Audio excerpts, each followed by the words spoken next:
Hi, everyone. I'm Lisa D'Amico, the curator of Childhood Unmuted, being hosted by the Cultural Alliance of Western Connecticut.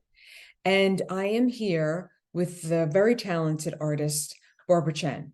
And Barbara, your piece in the exhibit is called At the Beach.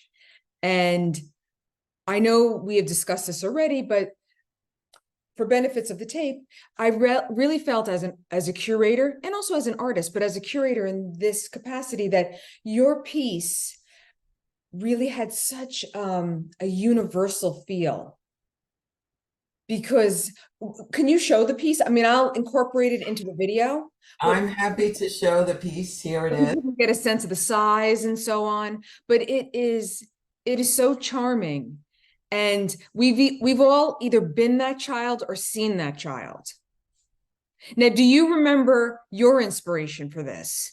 Oh, I certainly do. I'm going to put it down. Okay. Um, I was participating in a show last year for FLAG, Parents and Friends of Right, P-Flag. um, Lesbians and Gays, Right. and I was given the wish of someone as they grew up, and one of their goals was to have a family and to go on vacation with that family. And as you suggested, the where do you take your family? You can take any age child to the beach, and everybody's going to love it, including you. And so that's what I focused my attention on at the beach. So um, it was my grandson at the beach. Um, and in order to do a painting, I always do a drawing first. And this is the drawing.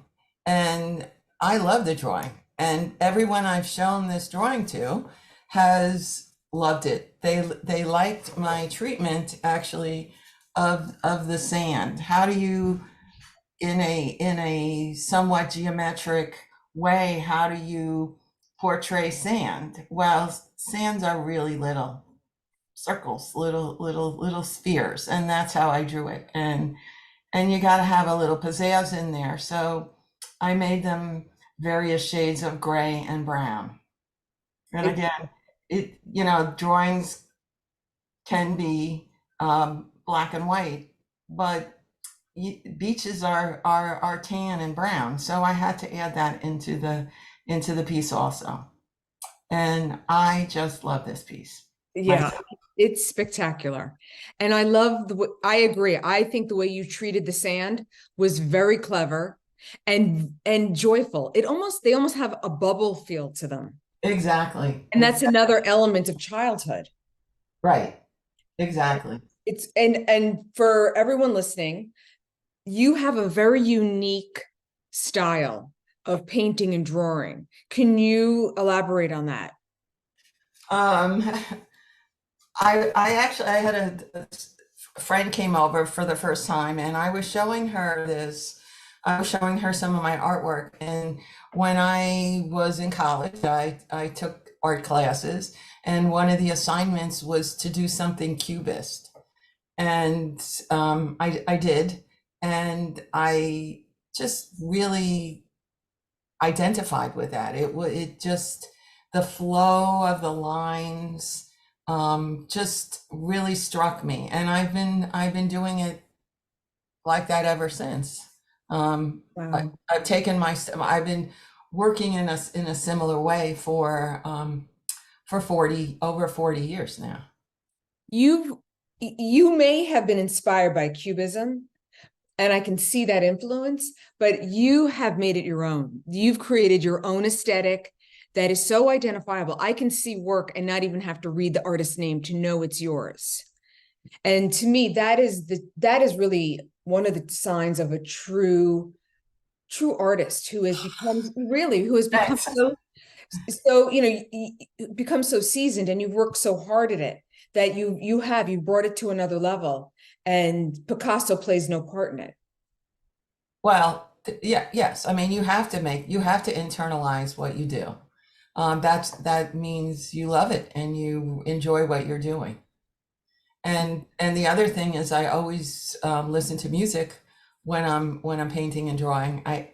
It's almost like I have to, and the rhythm of the music gives me the rhythm to my piece.